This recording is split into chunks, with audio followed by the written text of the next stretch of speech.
निज मन मुकुर सुधारि वरुणो रघुबर विमल यश दायक फल चारि।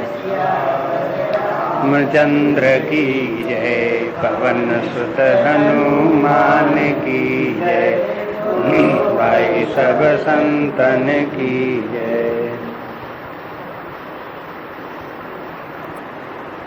दुआ संख्या 114 के बाद।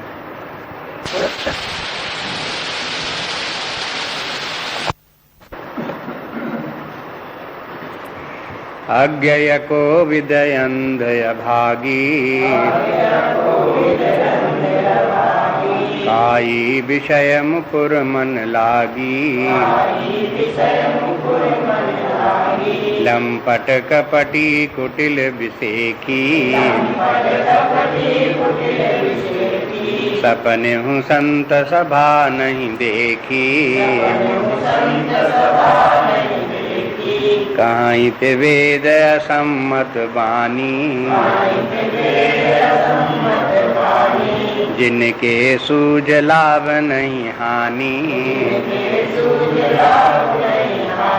मुकुर मलिन अरु नयन विहीना, नाम रूप देखई किम दीना।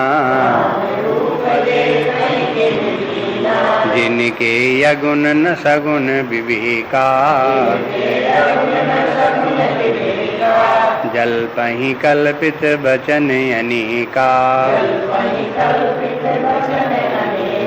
हरि माया बस जगत भ्रमाहि,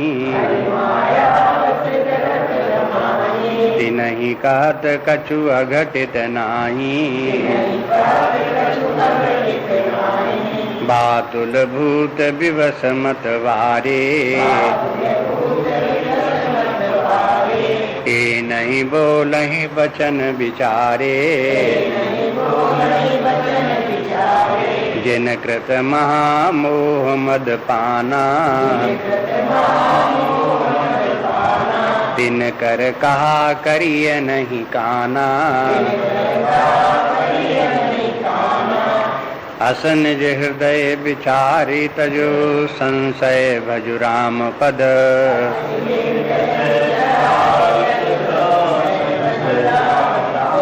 सुन गिर राजकुमारी, भ्रम तम रवि कर बचन मम।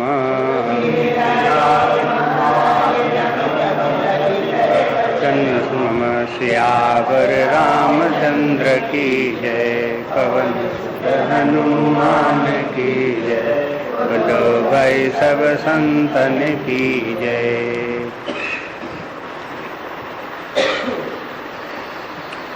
अब स्मरण करें कि कैलाश पर्वत पर भगवान शंकर जी पार्वती जी को कथा सुना रहे हैं। शुरू की उन्होंने,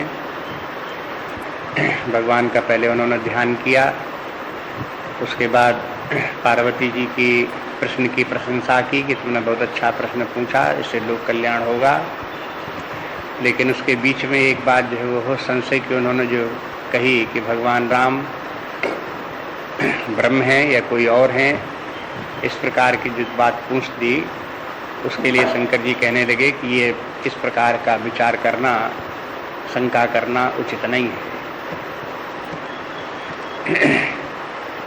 इस पर तो साफ साफ उन्होंने कह दिया कि देखो ऐसी बातें कौन लोग करते हैं जिनकी की बुद्धि नहीं है। ये पामर लोग हैं, पाखंडी लोग हैं, निकृष्ट लोग हैं, वो इस प्रकार की बातें करते हैं।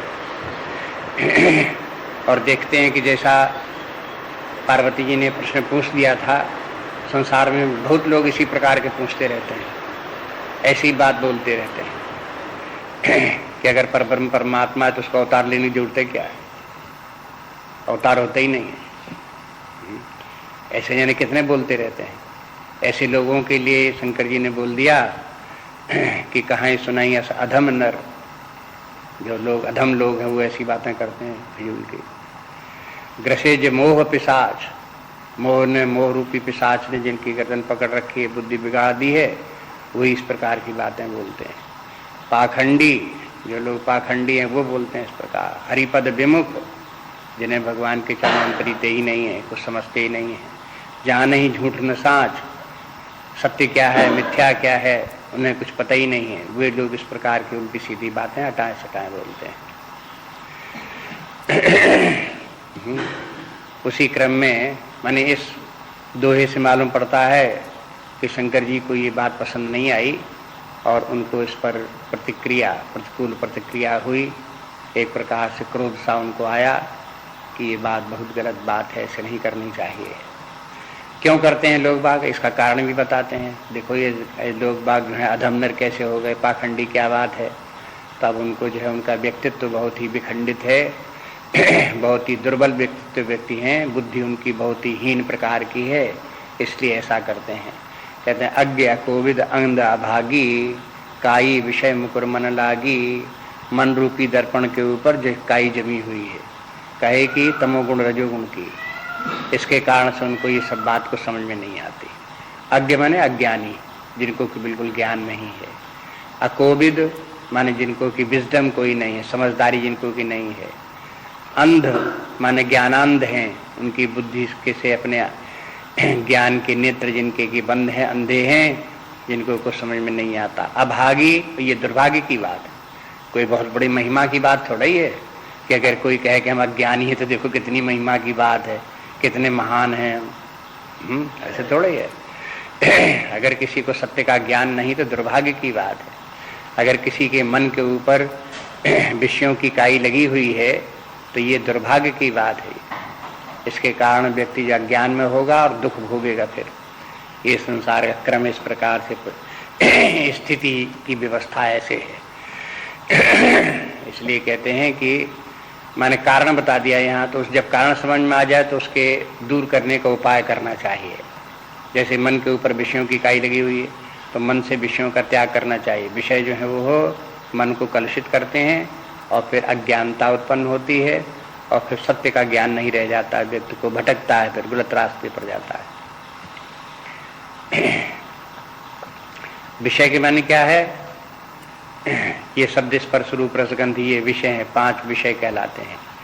5 ज्ञानेंद्रियां हैं, श्रोत्रादि 5 ज्ञानेंद्रियां हैं। उन ज्ञानेंद्रियों से इन 5 विषयों को ग्रहण करते हैं। विषय अनुकूल होते हैं तो सुख लगता है, प्रतिकूल होते हैं तो दुख लगता है।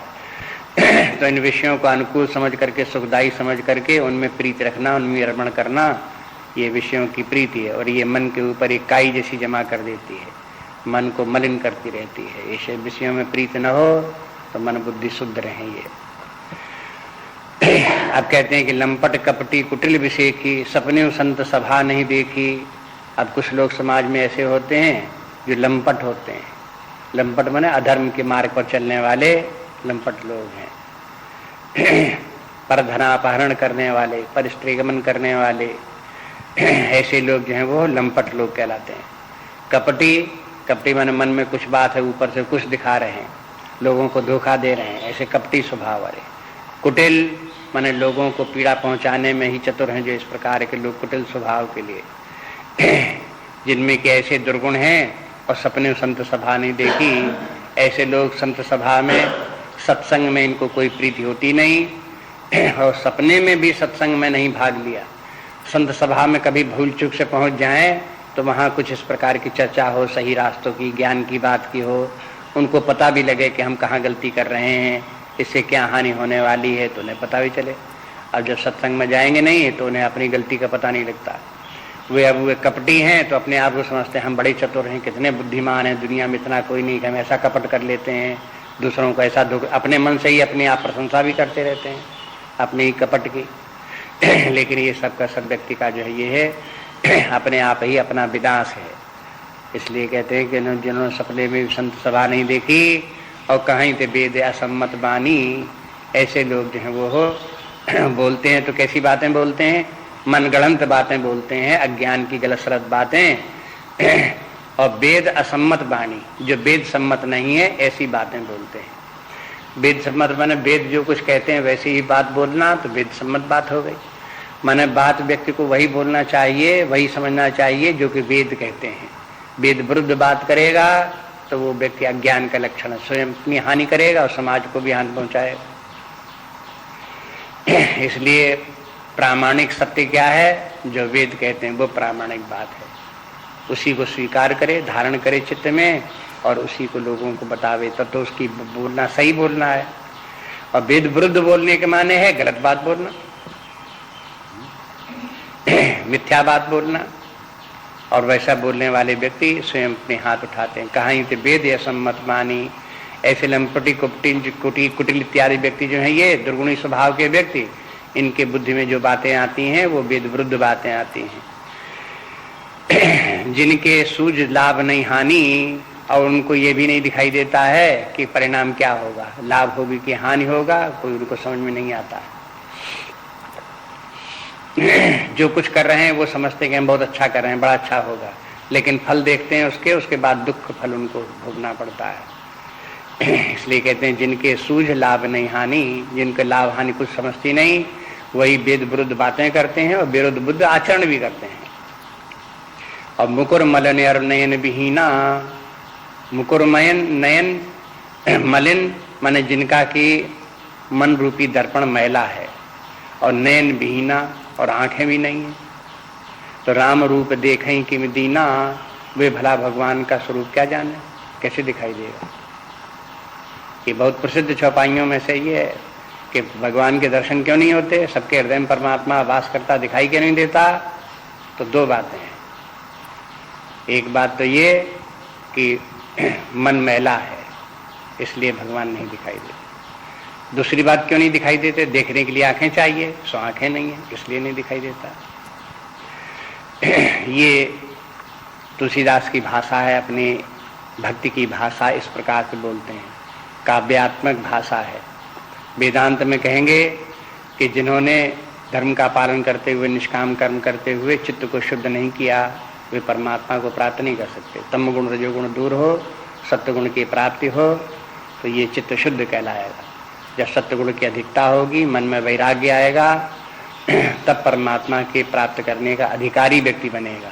एक बात ये तो उसको लिए कहते मुकुर मलिन, उसमें आ गई ये बात। नयन बीना के माने तात्पर्य क्या है कि जब व्यक्ति को परमात्मा के ज्ञान प्राप्त करने का पर्याप्त प्रमाण मिलता है तो परमात्मा का दर्शन होता है। जैसे आंखों से किसी वस्तु को कोई व्यक्ति देखे तो जब पर्याप्त प्रमाण आंखों का उपलब्ध होता है तब कोई वस्तु दिखाई देती है। जैसे सामने रखी हुई कोई वस्तु है तो व्यक्ति को कब दिखाई देगी, जब उसकी आंखें हों तब दिखाई देगी, और आंखें भी हों, वो स्वस्थ हों तब दिखाई देगा। और स्वस्थ आंखें भी जब खोले हो और उस वस्तु की तरफ देख रहा हो तब दिखाई देगा। इतनी बातें साफ साफ हैं। अगर इतनी बातें पूरी होंगी तो वो वस्तु अवश्य दिखाई देगी, न दिखाई देने का कोई प्रश्न ही नहीं। अब किसी की आंखें स्वस्थ हैं, खुली भी हैं, और जो वस्तु उसी तरफ उसकी दृष्टि भी है, और फिर भी कोई कह दे वस्तु रखी हुई हमें नहीं दिखाई देती है, इसको मैंने झूठ बात, वो तो दिखाई देगी। क्योंकि दिखाई देने की जितनी कंडीशन है, जितने की उसके लिए जो जो बातें चाहिए वो सब उपलब्ध हैं, तो क्यों नहीं दिखाई देगा, तो दिखाई देगा ही दिखाई देगा। अगर आपके सामने एक घड़ी रख दी जाए तो आप उसकी तरफ देखो, कहता हमें तो नहीं दिखाई देती यहाँ कोई चीज है, तो इसके माने क्या आप झूठ बोल रहे हो। जब आप देख रहे हो, आंखें खुली हैं, आपको घड़ी में नहीं दिखाई दे रही है और घड़ी वहां मौजूद है, तो न दिखाई देने क्या सवाल। माने क्या है कि माने पर्याप्त प्रमाण होता है तो ज्ञान अवश्य होता है। इसलिए परमात्मा के लिए जो प्रमाण है वो अगर उपलब्ध हो तो परमात्मा अवश्य दिखाई दे, न दिखाई देने कोई सवाल है नहीं। लोग भाई यही शंका करते हैं परमात्मा है कि नहीं है, हाँ? तो वो न होने का कोई सवाल ही नहीं हो, तो है ही सर्वत्र। तो फिर दिखाई क्यों नहीं देता, क्योंकि उसके लिए जितना प्रमाण चाहिए वो नहीं है। दिखाई देने के लिए जो साधन होने चाहिए वो आपके पास नहीं है, तो नहीं दिखाई देगा। दिखाई देने के साधन क्या है कि हमारा चित्त जो है परमात्मा की तरफ उन्मुख हो, चित्त शुद्ध भी हो और परमात्मा की तरफ उन्मुख भी हो, और उस परमात्मा का ज्ञान प्राप्त कराने वाला शास्त्र भी हो। इतनी बातें चाहिए। शास्त्र का प्रमाण, शुद्ध चित्त, और वो चित्त भी परमात्मा की तरफ अभिमुख। तीन बातें अगर हों तो परमात्मा के दर्शन का पर्याप्त प्रमाण हो गया। और उस व्यक्ति को परमात्मा का दर्शन न हो तो तुलसीदास जवान, तुलसीदास जी कहते हैं कि हम जमानत लेते हैं उसकी, हमारी गर्दन काट देना अगर न दिखाई दे तो। दूसरी जगह उनकी दोहा बली की एक दोहा है, उसमें तुलसीदास जी कहते हैं इतने पर हरि ना मिले तुलसीदास जमान। तो ये है कि बात ये कि कोई कही कि भगवान होता तो दिखाई देता, ये गलत बात है। भगवान तो है लेकिन देखने की आंखें नहीं है, देखने की सामर्थ्य नहीं है, देखने के लिए जो प्रमाण चाहिए वो नहीं है, बस और क्या। इसलिए कहते हैं कि मुकुर मलिन और नयन विहीना ये दोनों असाधन है, मन साधन नहीं है। अगर मन मलिन है तो परमात्मा के दर्शन का साधन नहीं है। और नयन विहीना के माने परमात्मा के दर्शन के लिए जो प्रमाण चाहिए वो प्रमाण उपलब्ध नहीं है तो परमात्मा के दर्शन नहीं होंगे। तो कहते राम रूप देखें किम दीना, तो भला लोग भगवान के दर्शन कैसे कर सकते हैं। फिर कहते हैं जिनके अगुण न सगुण विवेका, जिनके निर्गुण सगुण का विवेक नहीं है। जल्प ही कल्पित वचन अनेका, वे अनेक जल्पित वचन बोलते हैं, माने मनमानी बातें अपने बोलते रहते हैं, ज्ञान तो उन्हें है नहीं उस परमात्मा के संबंध, न परमात्मा को देखा है, न जानते हैं, न सुना है, न शास्त्रों को देखा है, वो अपने मनमानी बातें परमात्मा के संबंध में बोलते रहते हैं। देखो अज्ञान होना कोई उतनी बड़ी समस्या नहीं है, कोई दोष उतना बड़ा नहीं, अज्ञान होता तो अज्ञान दूर भी हो जाता है। लेकिन अज्ञान होने के बाद कोई व्यक्ति अपने अज्ञान को ही ज्ञान मान ले और उसकी हठधर्मी करने लगे तो उसका कोई इलाज नहीं है।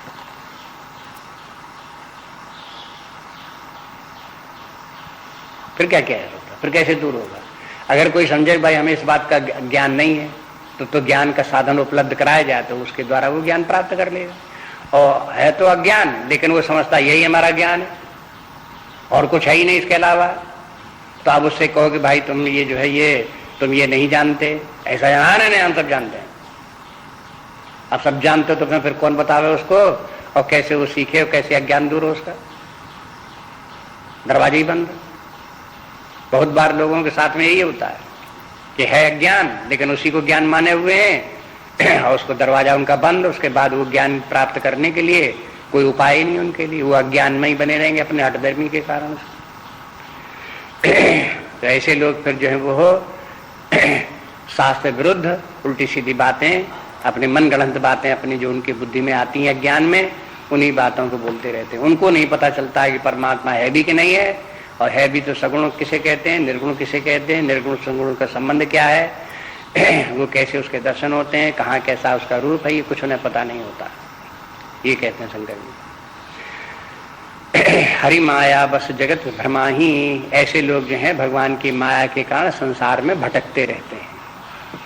ये माया के बस में, माया का प्रभाव यही है कि जो व्यक्ति माया के प्रभाव में होता है वो उस माया में ही रह करके ठीक समझता है उसे। वो ये नहीं समझता हम माया के चक्कर में ऐसे छुटकारा हो जाए। माया का एक काम तो भ्रम उत्पन्न करना है और भ्रम में ही दृढ़ता उत्पन्न करना भी माया का काम है। यही सत्य है। जैसे यद्यपि ये जगत जो है वो हो परिवर्तनशील है, विनाशी है, मिथ्या है, हाँ, लेकिन लोग कहेंगे हमें तो बिल्कुल सत्य दिखाई देता, और सत्य दिखाई देता तो सत्य ही है, ऐसे ही माने रहेंगे। वो ये भी नहीं सोचेंगे कि अगर ये मिथ्या कहा जाता है तो क्यों कहा जाता है, ध्यान दो जरा। अरे हमें जब सत्य दिखाई देता तो हम क्यों इनके पीछे पड़े। सत्य है बस, हमें सत्य दिखाई देता है, सत्य छुट्टी हो गई बस। ये माया का प्रभाव है। माया के प्रभाव के कारण से व्यक्ति सत्य की तरफ जा नहीं सकता, अपने असत्य में ही, अज्ञान में ही उसी में पड़ा रहेगा।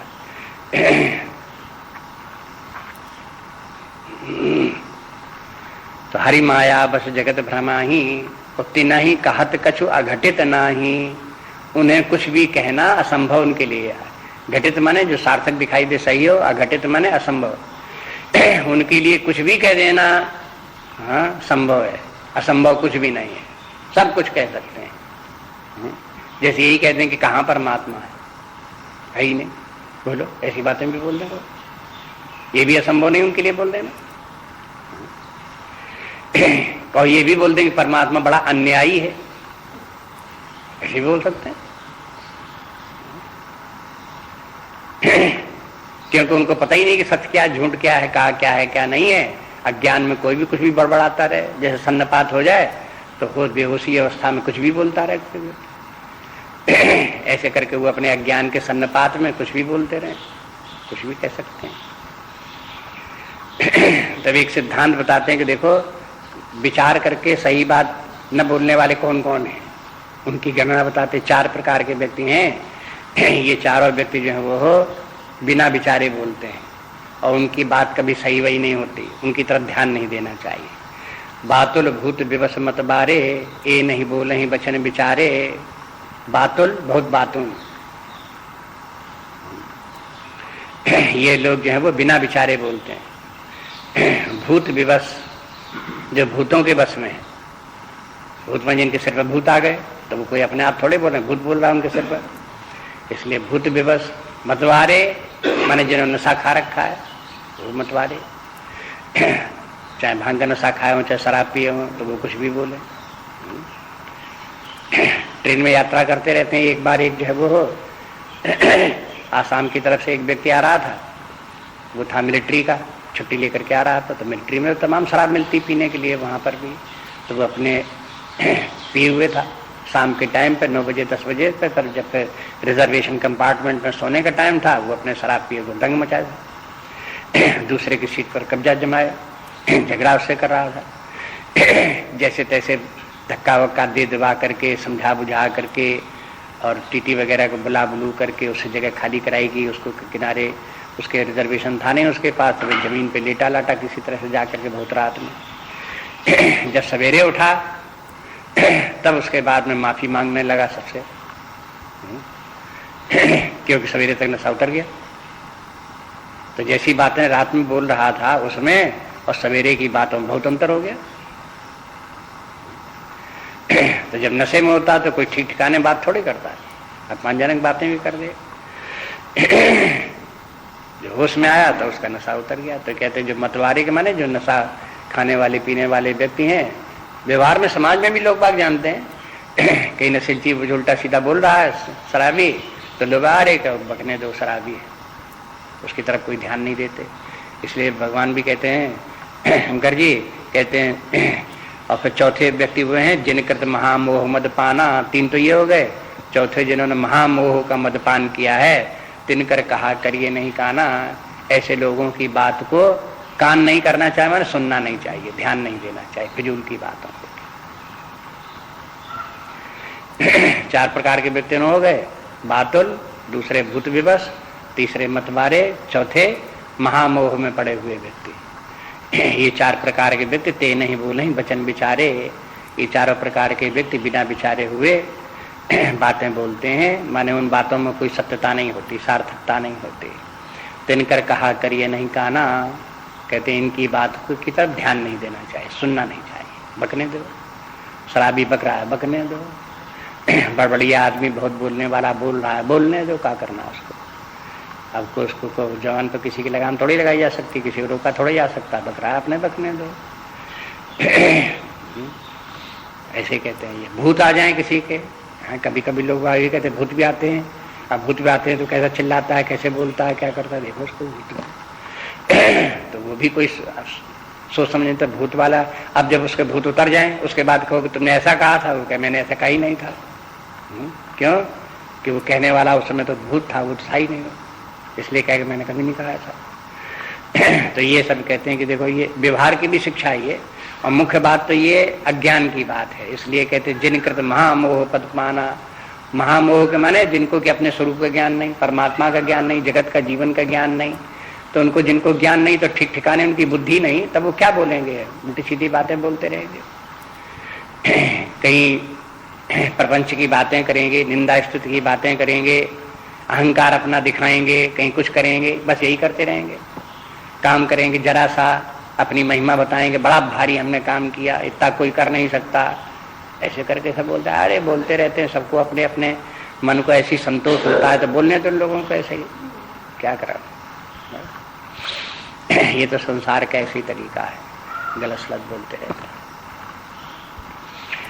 अस निज हृदय विचार, कहते हैं शंकर जी पार्वती से कि देखो हृदय में ऐसा विचार करके तज संशय भज राम पद, संशय छोड़ो। माने ये मोह की बातें हैं कि परमात्मा कौन और है, सगुण निर्गुण रूप परमात्मा एक ही है। मुख्य बात ये है। तो जिस पार्वती जी का प्रश्न ये था कि भगवान कोई और हैं, तो उसके लिए शंकर जी पहले तो ये कहते हैं कि ये बातें अज्ञानियों की बातें हैं और इनका संशय नहीं करना चाहिए। अब सगुण और निर्गुण का रूप क्या है वो आगे बताते हैं कि सगुण क्या है, निर्गुण क्या है, क्या विवेक होना चाहिए, कैसी समझ होनी चाहिए, शास्त्र मत क्या है, वो सब आगे बताएंगे फिर। इसलिए कहते हैं सुन गिरिराज कुमार कि हे गिरिराज कुमार सुनो, भ्रम तम रविकर वचन मम, तुम्हारा भ्रम तो अंधकार के समान है और हमारे वचन जो हैं सूर्य के समान है। जैसे कि सूर्य के उदय पर अंधकार मिट जाता है, ऐसे हमारी बात के ऊपर तुम ध्यान दो तो तुम्हारा सारा भ्रम मिट जाएगा। भ्रम रूपी अंधकार जाता रहेगा, प्रकाश आ जाएगा, सत्य का ज्ञान तुम्हें दिखाई देने लगेगा, सब बात साफ साफ समझ में आने लगेगी। इसलिए तुम सावधानी पूर्वक हमारी बात को सुनो। शंकर जी इस बात को इसलिए कहते हैं, ऐसा नहीं कि अपने ज्ञान का अहंकार बताते हैं, ये कहते हैं देखो ज्ञान ही अज्ञान को मिटा सकता है, इसलिए ज्ञान की जब बात हो तो उसे सावधानी पूर्वक सुननी चाहिए। अगर कोई ज्ञान का आदर नहीं करेगा, सुनेगा नहीं, मन उसके कान में वो बात जाएगी नहीं, और जाए भी तो इस कान से जाए उस कान से निकल जाए, तो फिर ऐसे व्यक्ति का अज्ञान यथावत बना रहेगा, वो मिट नहीं सकता। इसलिए अज्ञान को मिटाने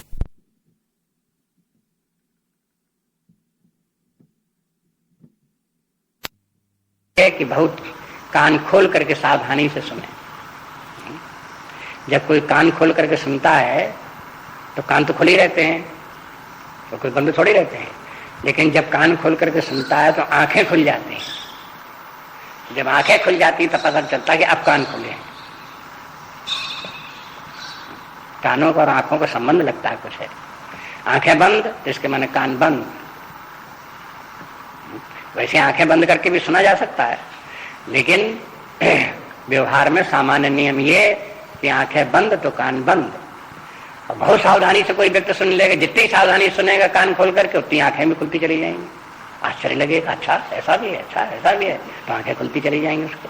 और सुनते भी हैं कि जब ज्ञान किसी व्यक्ति का हृदय में उत्पन्न होता है तब कहते हैं उसकी आंखें खुल गई। क्या हुआ कि अब हमारी आंखें खुली, इसके माने क्या कि अब ज्ञान उदय हुआ। आंखें खुलने के माने ज्ञान आना। आंखें बंद रही तो कि अभी तक तो हमारी आंखें बंद थी, बंद माने हमें समझ ही नहीं थी, अज्ञान था। आंखें बंद के माने अज्ञान, आंखें खुलने के माने ज्ञान। तो इसलिए शंकर जी समझाते हैं पार्वती से कि देखो इसलिए जो हम बता रहे हैं उसको सावधानी पूर्वक तुम सुनो, आंखें कान खोल करके इस बात को समझ लो ठीक ठीक। तो मुख्य बात जो समझाने की है और जो एक प्रकार से कहना चाहिए रामचरितमानस का अथवा तुलसीदास जी का मुख्य संदेश है वो यही है, जो वेदों का सार भी है। और तुलसीदास जी भी उसको ये कहना चाहते हैं कि परमात्मा एक ही है, उसी का निर्गुण रूप भी है, उसी का सगुण रूप भी है, वो दोनों मिलकर के परमात्मा एक ही है। ऐसा भी नहीं केवल निर्गुण हो, ऐसा भी नहीं कि केवल सगुण हो, ऐसा भी नहीं कि निर्गुण और सगुण दो दो हो, बल्कि एक ही परमात्मा है जो निर्गुण भी है और सगुण भी है। तो बस इसमें बुद्धि में आपत्ति यही आती है कि एक निर्गुण के माने जिसमें कि तीन गुणों से रहित है, परे है, और दूसरा तीनों गुणों से सहित है, तो ये तो एक दूसरे की विपरीत बातें लगती हैं। तो विपरीत होते हुए भी दोनों बातें कैसे एक साथ संभव हैं, ये बात संभव है। इसी बात को तुलसीदास जी पहले बता देते हैं। अब आगे जब भगवान की कथा, भगवान राम का अवतार होगा, तो इसके माने जो यहाँ बता देते हैं कि जो निर्गुण निराकार पर ब्रह्म परमात्मा सदा विद्यमान रहने वाला है, उसी ने अवतार लिया। तो उस भगवान राम ने उनकी लीलाओं को जब सुने तो निर्गुण रूप को भूल न जाए कि वही परमात्मा सगुण रूप में विद्यमान यहाँ पर इन प्रकार की लीलाएं कर रहा है। तो दोनों में तालमेल बुद्धि में बराबर बना रहे, इसलिए पहले ही शुरू में ये बात बता देते हैं। आगे देखिए, सगुण ही अगुण ही नहीं कछु भेदा, गाम ही मुनि पुराण बुध वेदा, अगुण रूप अलख अज जोई, भगत प्रेम बस सगुन सोई, जो गुण रहित सगुन सोई कैसे, जल ही में उपल भी लगे नहीं जैसे, जासु नाम भ्रमति मेरी पतंगा, तेहि किम कहिए विमोह प्रसंगा। राम सच्चिदानंद दिनेशा, नहीं ता मोह निशा लवलेशा। सहज प्रकाश रूप भगवाना, नहीं ता पुण्य विज्ञान बिहाना। हर्ष विषाद ज्ञान अज्ञाना, जीव धर्म अमिति अभिमाना। राम ब्रह्म व्यापक जग जाना, परमानंद परेश पुराणा। पुरुष प्रसिद्ध प्रकाश निधि, प्रगट परावर नाथ। रघुकुल मणि मम स्वामी सोई, कहि शिव नायउ माथ। सियावर रामचंद्र की जय, पवन सुत हनुमान की जय।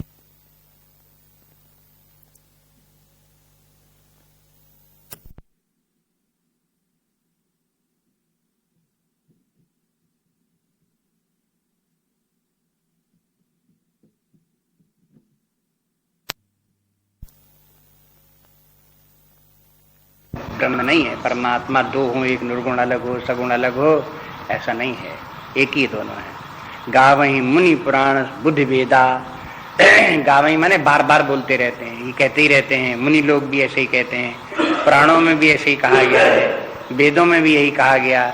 जो परमात्मा को जानते हैं, ऐसे ज्ञानमान व्यक्ति हैं, वो भी ऐसे ही कहते हैं कि निर्गुण और सगुण में कोई भेद नहीं, वो एक ही है। माने जो लोग केवल निर्गुण, जैसे कबीरदास जैसे केवल निर्गुण राम को मानते हैं, तो उनका खंडन हो गया। कुछ लोग रामानुजाचार्य जैसे लोग, कुछ लोग सगुण रूप ही भगवान का मानते हैं, निर्गुण नहीं मानते हैं, उनका भी खंडन हो गया। माने वो अधूरी अधूरी बात बोलते हैं, पूरी बात नहीं कहते। पूरी बात ये है कि निर्गुण और सगुण दोनों ब्रह्म एक ही है, दोनों में कोई भेद नहीं है। ऐसे हो गया। अगुण अरूप अलग है अजजोई। कहते हैं जो अगुण है, अगुण है तो अरूप भी है, उसका कोई रूप नहीं है। अलग माने वो फिर दिखाई देने वाला भी नहीं, इंद्रिय गोचर भी नहीं है। अज जोई, लेकिन जो अनादि अनंत है, नित्य विद्यमान ऐसा परमात्मा, भगत प्रेम बस सगुण सुहोई, वही भक्तों के प्रेम के कारण से सगुण रूप भी धारण कर लेता है। तब ये हुआ जो अगुण है वही सगुण है, एक बात हो गई। दूसरी बात ये अगुण अरूप है और सगुण जो है वो रूप सहित है। माने अगुण जो है वो निराकार है, अरूप जो है निराकार है और सगुण साकार है। तो निर्गुण और सगुण, निराकार और साकार, ये दोनों एक ही परमात्मा के रूप है। अलग माने जो निर्गुण है वो अलग है, माने वो दिखने वाला नहीं है, इंद्रिय गोचर नहीं है। लेकिन सगुण जो है वो इंद्रिय गोचर भी है, आंखों से भी दिखाई देता है, बुद्धिग्राही भी है। उसको कह दिया जो है वो सगुण हो गया। अज माने वो निर्गुण ब्रह्म है, वो तो अज है, उसका जन्म नहीं होता। लेकिन सगुण ब्रह्म वो क्या है, अवतार लेता है, माने उसका जन्म होता है। तो इस प्रकार से दोनों के लक्षण एक दूसरे के विपरीत दिखाई देते हैं, तो भी दोनों एक हैं। अब देखो, इसके लिए बहुत शुद्ध बुद्धि चाहिए, तब ये बात समझ में आए कि दोनों एक कैसे हो सकते हैं। अगर बुद्धि में ऊपरी ऊपरी बुद्धि, स्थूल बुद्धि हुई, बहिर्मुखी बुद्धि हुई, तो दुनिया में ऐसा कहीं नहीं होता कि दो विपरीत लक्षण वाली वस्तुएं एक ही हों। संसार में तो नहीं ऐसे दिखाई देता कि एक वस्तु ऐसी हो जिसका कोई आकार नहीं हो और वही वस्तु दूसरी हो जिसका कि आकार भी हो। तो जो आकार नहीं होगा तो उसका निराकार हो गई वो वस्तु, और जिसका कि आकार होगा तो वो बिना आकार की नहीं होगी। तो संसार में एक आकार वाली वस्तु, बिना आकार वाली वस्तु ऐसे होंगी, तो जो जिस प्रकार की है वो वैसी ही होगी।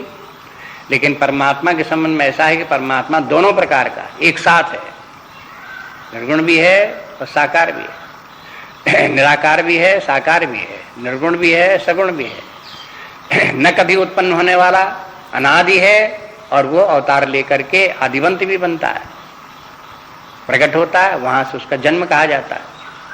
इस प्रकार से विपरीत लक्षण उसके परमात्मा में है। तो अब ये जब दो उल्टी उल्टी बातें हो गई, तब प्रश्न ये पूछेगा कोई कि जो गुण रहित सगुण सोई कैसे, जो निर्गुण है वो फिर सगुण कैसे हो सकता है, ये प्रश्न आएगा। तो उसका उत्तर बताते हैं। उसका उत्तर ये है कि जल हिम उपल बिलग नहीं जैसे, कि उसको समझने के लिए ऐसे देखो जैसे जल और बर्फ, पानी में पड़ा हुआ बर्फ, इन दोनों को देखो, दोनों में क्या अंतर है। पानी जो है बिना आकार का है, बर्फ में आकार है।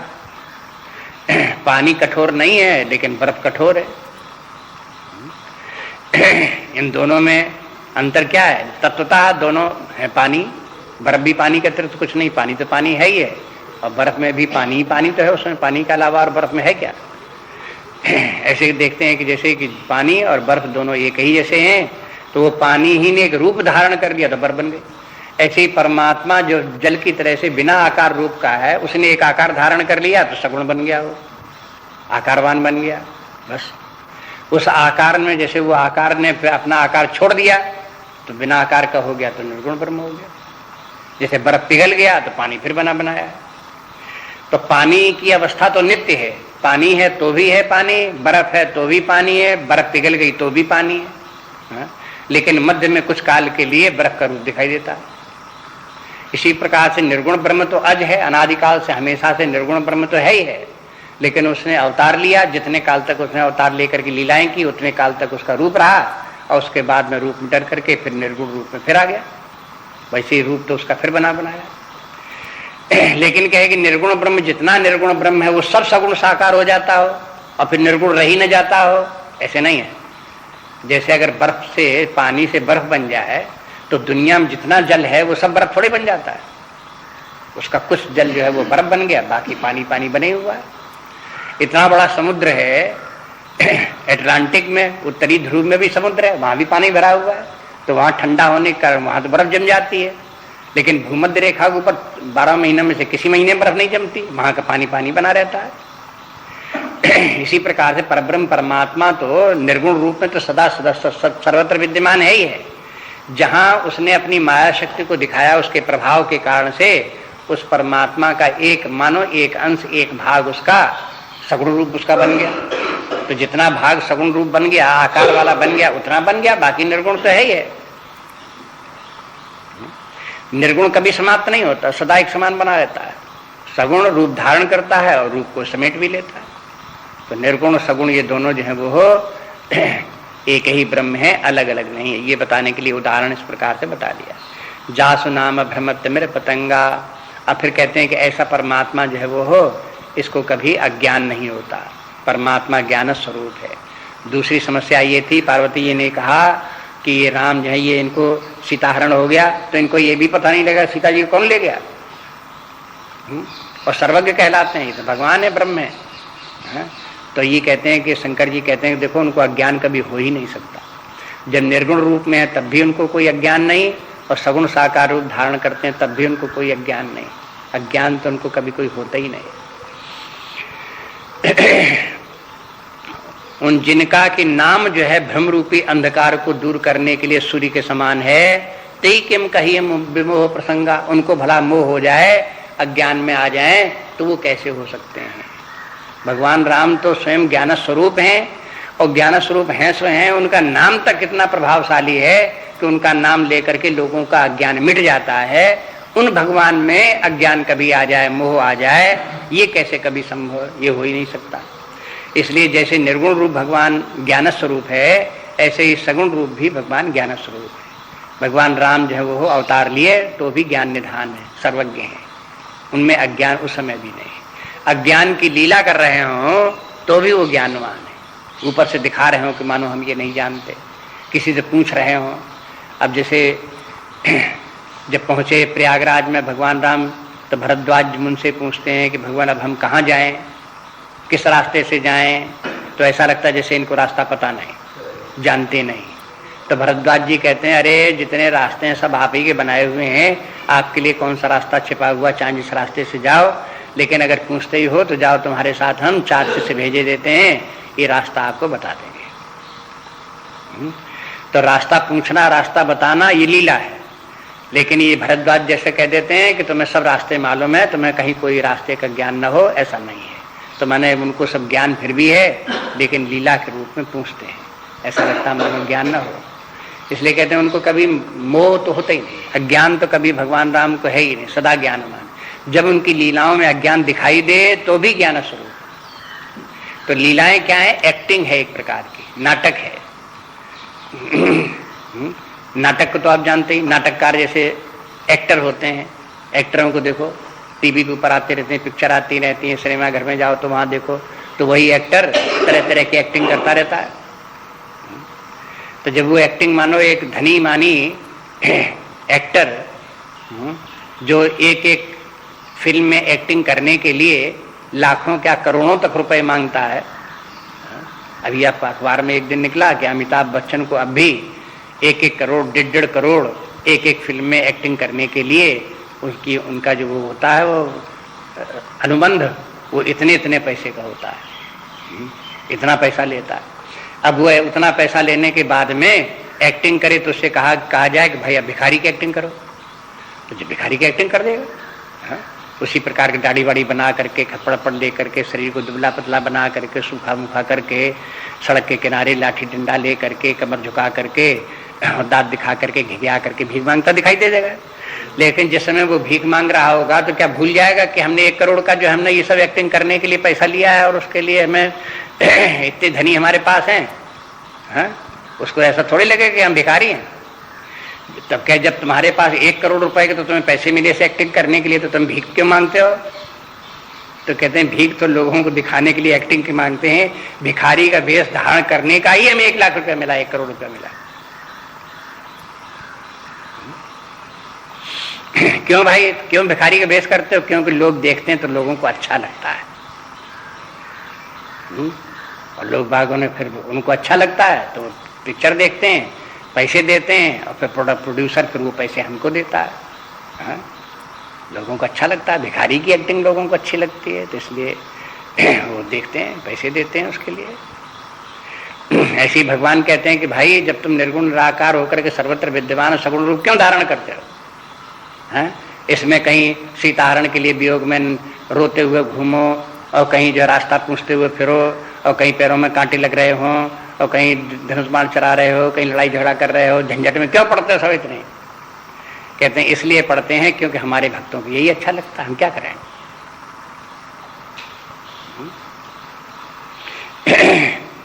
भगत प्रेम बस सगुन सोहोई, भक्तों को ये अच्छा लगता है, इसलिए वैसी रूप धारण कर लेते हैं भगवान, वही लीला करते हैं। तो कहते हैं जासु भगवान को, लेकिन स्वयं भगवान को भ्रम नहीं होता, कोई अज्ञान नहीं होता। जासु नाम भ्रमत मेरे पतंगा, तेहि किम, पतंग के माने है सूर्य, जिसका के नाम ही सूर्य के समान प्रकाशवान तेजोमय है और समस्त अंधकार को मिटा देता है। तेहि किम कहिए विमोह प्रसंगा, उसको भला विमोह का प्रसंग कैसे होगा, माने वो अज्ञान में भला कैसे पड़ सकता है। तो भगवान स्वयं राम परमात्मा कैसे हैं? राम सच्चिदानंद दिनेशा, भगवान राम जो है वो हो सच्चिदानंद स्वरूप है। ये सच्चिदानंद स्वरूप तीनों लक्षण निर्गुण ब्रह्म के कहे जाते हैं। जो ब्रह्म सदा, जब सृष्टि भी नहीं थी, जगत भी नहीं था, उस समय भी परमात्मा विद्यमान था, तो कैसा था? सत्स्वरूप, चेतना स्वरूप, आनंद स्वरूप। उन्हीं तीनों शब्दों को मिला करके संधि कर दिया तो सच्चिदानंद हो गया। सत, चित और आनंद। परमात्मा सत है कि माने अनादि अनंत होकर के सदा विद्यमान रहने वाला है, उसका कभी विनाश नहीं होता, कभी उसमें कोई परिवर्तन नहीं होता। ये लक्षण जो उसका सत लक्षण है। दूसरा भगवान चेतना स्वरूप है। चेतना जो है वो हो चित्त स्वरूप होने के कारण चेतन कहलाता है परमात्मा। चेतना, कॉन्शियसनेस, वो परमात्मा ही का लक्षण है। और तीसरा परमात्मा आनंद स्वरूप है, आनंद भी परमात्मा ही का लक्षण है।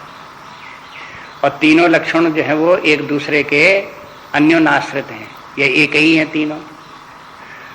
बिना चेतना के कोई आनंद हो नहीं सकता।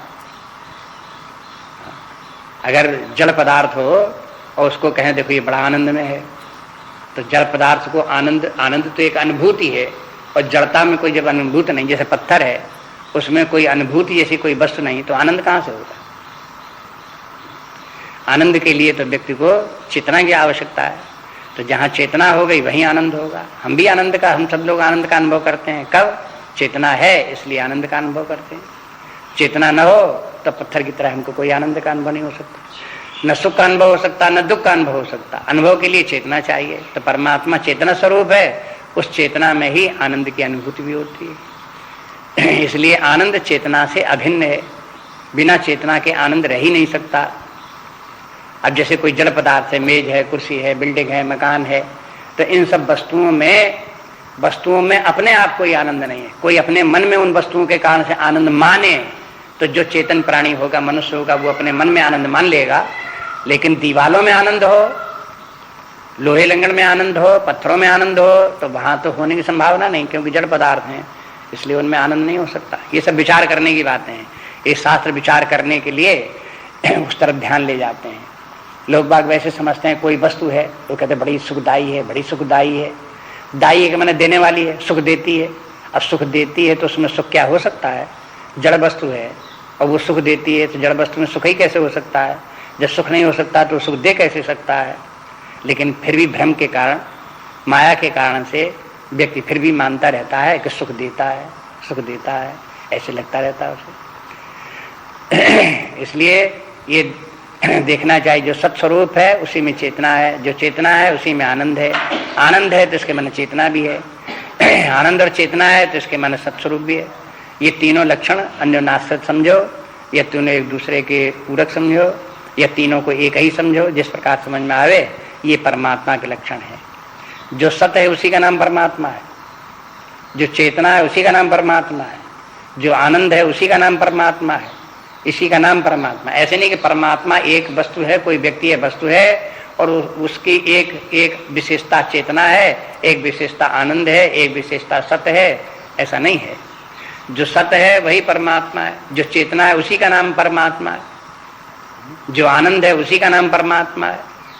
ये ऐसे करके देखना चाहिए। इसलिए कहते हैं राम सच्चिदानंद, राम जो है सच्चित और आनंद हैं। आगे चल करके और व्याख्या आ जाएगी। धीरे धीरे रामायण पढ़ते रहते हैं, बार बार देखते रहते हैं, जगह जगह आती रहती हैं। वशिष्ठ जी जब भगवान राम का नाम, बालक राम भगवान है उनका, जब वशिष्ठ जी उनका जब नामकरण करते हैं तभी कहते हैं कि देखो राम सच्चिदानंद, जैसे यहाँ कहते हैं, तो जो जो आनंद सिंधु सुख राशि सीकरते त्रैलोक सुपासी, सुख सुख धाम नाम सनामा। कहते हैं कि जो आनंद का समुद्र है, जो आनंद का सिंधु है, उसी का नाम राम है। आनंद ही आनंद जहां भरा हो, भंडार हो, तो उस आनंद का क्या दूसरा नाम क्या है? कि आनंद का ही नाम राम है। उसको राम क्यों कहते हैं? क्योंकि वो आनंद सर्वव्यापी है, इसलिए उसको राम कहते हैं। राम के माने सब जगह रमण करने वाला, सब जगह विद्यमान होने के कारण से राम कह देते। इसलिए ऐसा नहीं समझना चाहिए कि भगवान कुछ और हैं और सुख या चेतना कुछ और वस्तु है, ऐसे नहीं है। चेतना इटसेल्फ जो है उसी का नाम राम है, उसी का नाम परमात्मा है। तो कहते राम सच्चिदानंद दिनेशा, दिनेश के मन सूर्य के समान है। वो जैसे सूर्य सबको प्रकाशित करता है, उसी परमात्मा सारे जगत को प्रकाशित करता है। सारा जगत उसी से उत्पन्न हुआ, उसी को प्रकाशित करता है। या आगे की पंक्ति में देखते हैं, फिर बताते हैं कि देखो जीव किसे कहते हैं। तो परमात्मा यहाँ पहले बताते हैं, परमात्मा तो सूर्य के समान है, और जीव जितने हैं ये सब के सब प्रतिबिंब के समान है। तो सच्चिदानंद स्वरूप जो राम है, ये ब्रह्म है, वो तो सूर्य के समान, आकाश में जैसे सूर्य हो। और जैसे भूमि के ऊपर जगह जगह पानी भरा हुआ, जहाँ कहीं है प्रतिबिंब दिखाई दे रहे हैं, ये प्रतिबिंब स्थानीय जीव के समान है। जीव सब प्रतिबिंब है उसी परमात्मा के। इसलिए कहते राम सच्चिदानंद दिनेशा, नहीं तहा मोह निशा लवलेशा। उस परमात्मा को, सूर्य समान परमात्मा को कोई अज्ञान नहीं होता। जैसे कि सूर्य को कभी अंधकार नहीं होता, सूर्य ने कभी अंधकार का अनुभव नहीं किया, सूर्य ने कभी अंधकार देखा नहीं, ऐसे परमात्मा ने कभी अज्ञान नहीं देखा, न अज्ञान को जानता है, न अज्ञान देखा है, न उसे अज्ञान होता है। अज्ञान से कोई मतलब नहीं सूर्य को। सूर्य को जैसे अंधकार से मतलब नहीं, कोई प्रयोजन संबंध उसका नहीं। आप सूर्य में अंधकार की कल्पना करो तो इतने प्रचंड प्रकाश में अंधकार का यहाँ से उसमें सूर्य का प्रकाश का ध्यान आएगा तो अंधकार अपने आप ही बुद्धि में नहीं आ सकता। फिर ऐसी परमात्मा का स्मरण करो तो उसमें अज्ञान की कोई बात ही नहीं होगी। परमात्मा तो ज्ञान स्वरूप परमात्मा है, वहां अज्ञान का कोई प्रश्न नहीं। सहज प्रकाश रूप भगवाना, और भगवान सहज प्रकाश रूप है। जैसे सूर्य सहज प्रकाश रूप, सहज प्रकाश रूप माने सूर्य चंद्रमा की तरह नहीं है, चंद्रमा सहज प्रकाश रूप नहीं है। इसलिए चंद्रमा का प्रकाश कभी घटता है कभी बढ़ता है, क्योंकि उसका प्रकाश अन्यत्र से प्राप्त है। सूर्य का प्रकाश जितना चंद्रमा के ऊपर पड़ता है, चंद्रमा उतना ही प्रकाशित होता है। जब सूर्य का प्रकाश पूरे चंद्रमा पर पड़ता है तो पूरा चंद्रमा प्रकाशित होता है। जब सूर्य का प्रकाश आधे चंद्रमा पड़ता है तो आधा चंद्रमा चमकता है। जब सूर्य का प्रकाश चंद्रमा के एक किनारे किनारे जरा सा पड़ता है तो वो द्वितीय चंद्रमा होता है। तो मैंने चंद्रमा का प्रकाश अपना प्रकाश नहीं है, दूसरे का प्रकाश है। लेकिन सूर्य का प्रकाश ऐसे नहीं है, सूर्य अपने आप से प्रकाशवान, इसलिए 12 महीने 300 दिन 24 घंटे वो अपना उसी प्रकार का उतना गोल उतने उसी प्रकार से पूरा का पूरा सब जगह संसार समय चमकता रहता है। इसलिए परमात्मा ज्ञान स्वरूप होने के कारण से, सूर्य के समान होने के कारण से उसमें रंच मात्र भी अज्ञान नहीं, सदा से प्रकाशमान है। लेकिन जीव जो है वो चंद्रमा के समान है। जैसे सूर्य का प्रकाश चंद्रमा पड़ता है, इसी प्रकार से सूर्य का प्रकाश जब अंतःकरण में पड़ता है तो जीव भाव उत्पन्न होता है। जब जीव भाव उत्पन्न होता है तो उसमें जितना प्रकाश परमात्मा का आ पाता है उतनी ज्ञान चेतना जीव को दिखाई देती है, और बाकी उसमें अज्ञान भी रहता है। जीव में अज्ञान भी है, थोड़ा थोड़ा ज्ञान भी है। जो थोड़ा थोड़ा ज्ञान है वो परमात्मा ही का प्रकाश है, और जो बाकी व्यक्ति को अपना अज्ञान दिखाई देता है, हम ये नहीं जानते वो नहीं जानते, गलत समझता है, तो ये सब अज्ञान जो है व्यक्ति का, जीव का, वो अपने कारण से। तो इसलिए कह दे कि देखो कि हर्ष विषाद ज्ञान अज्ञाना जीव धर्म। हर्ष और विषाद जीव के लक्षण है, ज्ञान अज्ञाना ये जीव के लक्षण है। अहमित अभिमाना, अहंकार अभिमान ये भी जीव के धर्म है। ये सब जीव के ही धर्म है जितने यहाँ गिना दिए, ये परमात्मा के धर्म नहीं है, ब्रह्म के या राम के धर्म नहीं है। परमात्मा में हर्ष विषाद नहीं होता, सदा प्रसन्न स्वरूप ज्ञान आनंद स्वरूप है। उसमें जीव में हर्ष विषाद, कभी हर्ष कभी विषाद है। परमात्मा सदा ज्ञान स्वरूप है, लेकिन जीव में कभी ज्ञान कभी अज्ञान, ये जीव का लक्षण है। अहमति अहंकार, अहंकार जीव को ही होता है, परमात्मा को कोई अहंकार नहीं। अभिमान और अभिमान ये जीव को ही अभिमान भी होता है, परमात्मा को कोई अभिमान नहीं। जो व्यक्तिगत अपना अहम की प्रति मैं और तुम, जिस अहंकार के कारण मैं और तुम का भेद दिखाई देता है उसे अहंकार कहते हैं, और ये अहंकार की प्रतीति जीव को ही होती है, परमात्मा को नहीं होती। पानी में 2 बाल्टियां रखी हुई, दोनों में प्रतिबिंब है, तो एक प्रतिबिंब कह सकता है मैं इस बाल्टी का प्रतिबिंब हूं और तुम दूसरी बाल्टी के प्रतिबिंब हो। लेकिन सूर्य तो नहीं कह सकता है कि तुम मेरे, इस बाल्टी वाले तुम मेरे प्रतिबिंब हो, इस बाल्टी वाले तुम मेरे प्रतिबिंब नहीं हो। सूर्य कैसे कह सकता है? सूर्य तो कहेगा कि तुम भी हमारे प्रतिबिंब हो, तुम भी हमारे प्रतिबिंब हो। उसके लिए इस प्रकार का भेद नहीं हो सकता। बस ऐसे ही करके जीव जो है अपने आप में एक दूसरे के साथ भेद बुद्धि रखते हैं, अभिमान रखते हैं, अहंकार रखते हैं। उन लोगों को जो है वो कभी हर्ष होता है कभी विषाद होता है, कुछ मिल जाता है हर्ष हो जाता है, कुछ खो जाता है विषाद हो जाता है। ये जीव का लक्षण है। माने जब तक जीव जीव रहेगा, अपने आप को जीव समझेगा, तब तक उसके साथ में ये समस्याएं आती रहेंगी। जब इससे उद्धार होगा, उसका जीव भाव से छुटकारा पाएगा, तब उसे परमात्मा भाव आ जाएगा। जब परमात्मा को समझेगा मेरा वास्तविक स्वरूप असली स्वरूप तो परमात्मा ही है, उसी का प्रतिबिंब रूप होकर के हमें हृदय में भाषित हो रहा है, तो जहाँ परमात्मा ज्ञान आया तहाँ उसका अज्ञान मिट जाता है, फिर परमात्मा का ज्ञान उसका ज्ञान हो गया। तो राम ब्रह्म व्यापक जग जाना, तो कहते भगवान राम कैसे हैं? राम ब्रह्म है। सच्चिदानंद स्वरूप किसके लक्षण है? ब्रह्म के। और राम ब्रह्म सच्चिदानंद स्वरूप है, इसलिए भगवान राम ही ब्रह्म हुए। अब देखो ये भगवान राम ने, राम का अवतार हुआ तो किसका अवतार है? ये राम का, ब्रह्म का अवतार हुआ। यहीं से साफ साफ बात हो गई, कहीं छिपाई तो गई नहीं, सब बात कह दी। लेकिन आगे चल करके कोई भूल जाए तो उसको कोई क्या करे। बात तो यहाँ साफ कह दी गई, जो ब्रह्म है सच्चिदानंद स्वरूप ब्रह्म निर्गुण निराकार परमात्मा है, उसी ने अवतार लेकर के सगुण रूप दशरथ के यहाँ भगवान राम के रूप में अवतार लिया। और व्यापक जग जाना, वो व्यापक है, व्यापक में सर्वत्र विद्यमान है, कहीं कोई ऐसा स्थान नहीं जाना हो। लेकिन एक देशी हो गया, महाराज दशरथ के यहाँ शरीर धारण कर लिया तो एक स्थान पर हो गया।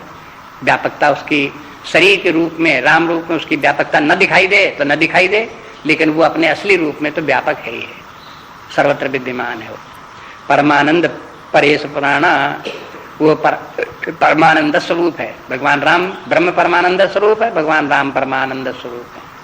परेश के माने है पर के इस माने परात परेश, महेश जैसे कहते हैं तैसे परेश, माने सब देवताओं के भी देवता, सबसे महान, तीनों लोगों के स्वामी, सर्वोपरि, उनसे परे और कोई नहीं है, ऐसे हैं।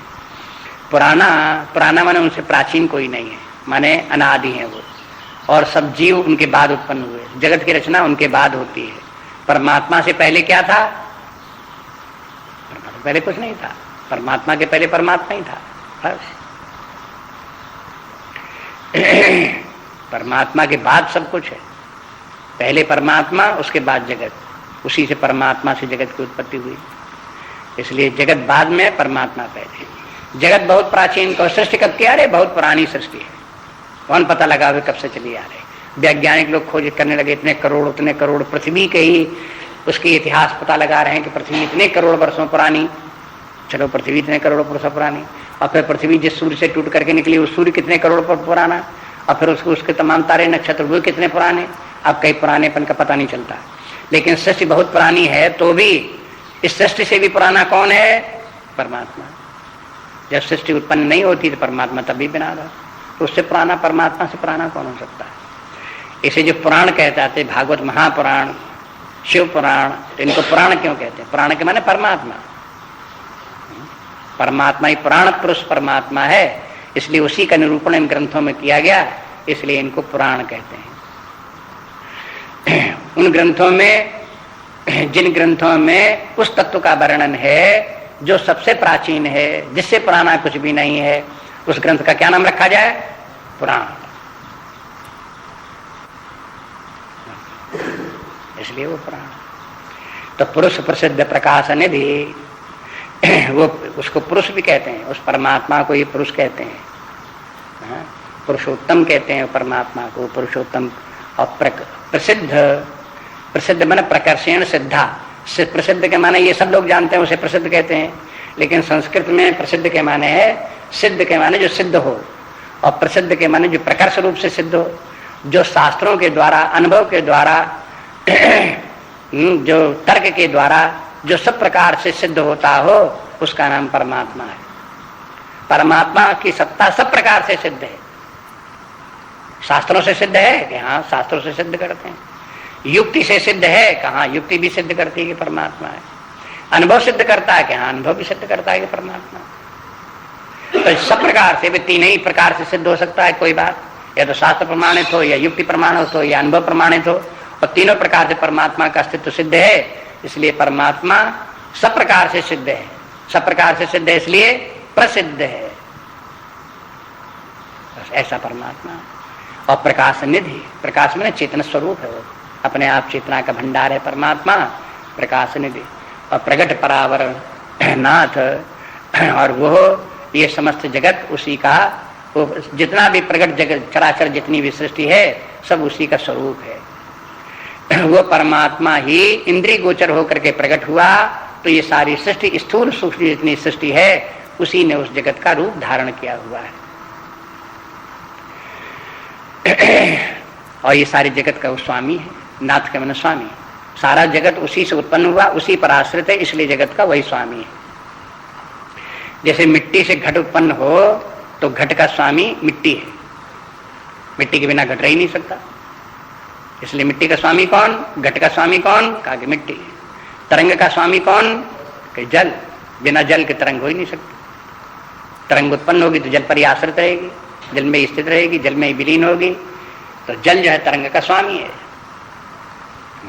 इसी तरह समस्त जगत का स्वामी, जिससे परमात्मा, जिस परमात्मा से जगत उत्पन्न हुआ, जिस पर आश्रित है, जिसमें लीन हो जाता है, ये सब परावर जगत उसी परमात्मा में ही स्थित है, परमात्मा उसका स्वामी है। रघुकुल मणि मम स्वाम सोई, कि ऐसा जो परमात्मा है वही परमात्मा मेरा स्वामी है। भगवान शंकर जी कहते हैं मैं किसका राम नाम जपा करता हूँ? जिसका नाम जपा करता हूँ यही परमात्मा ऐसा है, वही मेरा स्वामी है।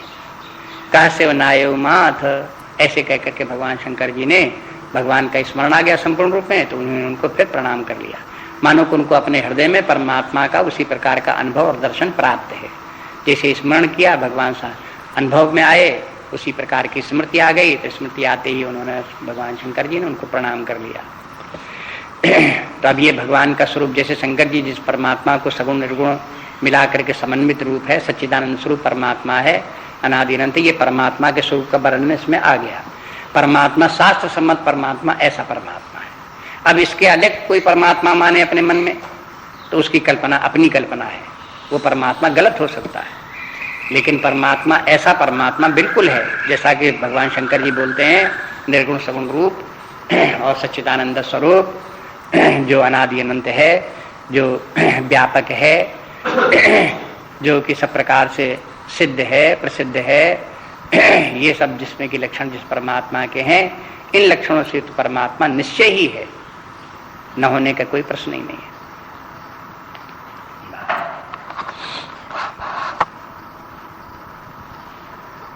नान्या स्पृहा रघुपते हृदय समदीये सत्यं वदामि च भवान् अखिलान्तरात्मा भक्तिं प्रयच्छ रघुपुङ्गवनिर्भरां मे कामादिदोषरहितं कुरु मानसञ्च। श्रीराम जय जय राम, श्रीराम जय जय राम, श्रीराम जय जय राम, श्रीराम जय जय राम, श्रीराम जय जय राम,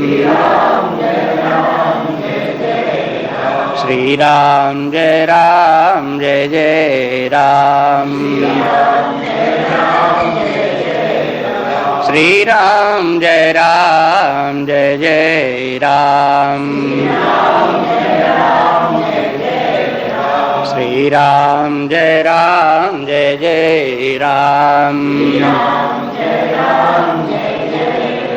श्रीराम जय जय राम, श्रीराम जय जय राम, श्रीराम जय जय राम,